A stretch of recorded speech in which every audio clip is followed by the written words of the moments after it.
Dan saudara, kita ke informasi lainnya. Sepekan hilang diculik, seorang balita berusia 4 tahun akhirnya kembali ke pelukan keluarga dalam kondisi selamat. Kasus ini menjadi alarm bahaya bagi orang tua dalam menjaga anak saat bermain.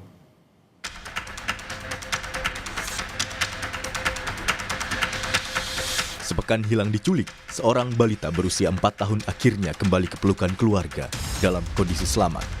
Tangis haru dan rasa syukur dirasakan orang tua balita yang berhasil diselamatkan dari penculikan.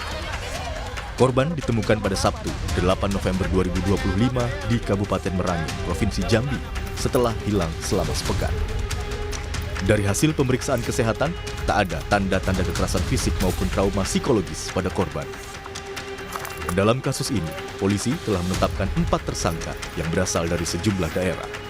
Polrestabes Makassar mengamankan SY sebagai pelaku utama, membawa korban dari TKP ke kos pelaku di Jalan Abu Bakar Lambogo, kemudian menawarkan korban melalui medsos Facebook. Ada yang berminat dengan korban, pembelinya atas nama NH.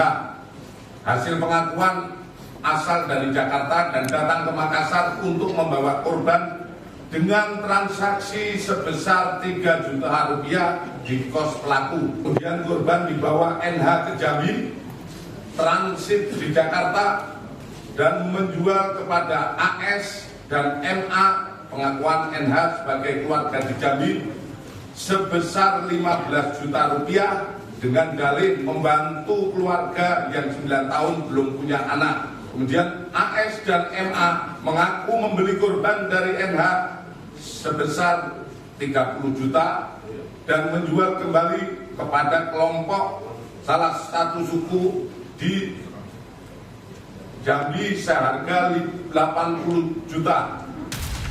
Kriminolog Hanifah Hasna bilang, sebelum melakukan penculikan, pelaku pasti sudah mengetahui aktivitas keseharian korbannya, seperti waktu pulang sekolah hingga waktu saat korbannya jauh dari pengawasan orang tua. Selain itu, modus kedekatan juga seringkali dijadikan kesempatan pelaku menculik korbannya. Sementara itu, sindikat penculikan lebih terstruktur dalam menjalankan kejahatan ini. Modus ini biasanya ada 3 hal yang seringkali dilakukan. Yang pertama adalah modus pemantauan. Pemantauan itu pelaku melihat bagaimana cara orang tua mengawasi anak ini, sehingga celah ini digunakan oleh pelaku untuk mengambil anak ketika tidak dalam pemantauan yang tepat. Yang kedua, modus kedekatan semu. Biasanya anak itu ketika mengenal atau didekati orang dan orang itu mengaku kenal dengan orang tuanya, anak ini akan merasa bahwa orang ini adalah orang yang harus dihormati, harus dihargai, dan dia harus nurut kepada orang itu. Ini menggunakan modus rayuan, bukan hadiah, gitu ya. Yang ketiga adalah modus jaringan. Anak diculik bukan untuk kepentingan pribadi, karena pada dasarnya ada beberapa penculikan yang digunakan oleh seseorang atau keluarga yang lama tidak punya anak, tapi untuk diserahkan kepada pihak lain. Nah, ini yang paling bahaya. Yang baru-baru ini terjadi, 2 anak ditemukan di tol Wiyoto Wiono, Papanggo, arah Ancol.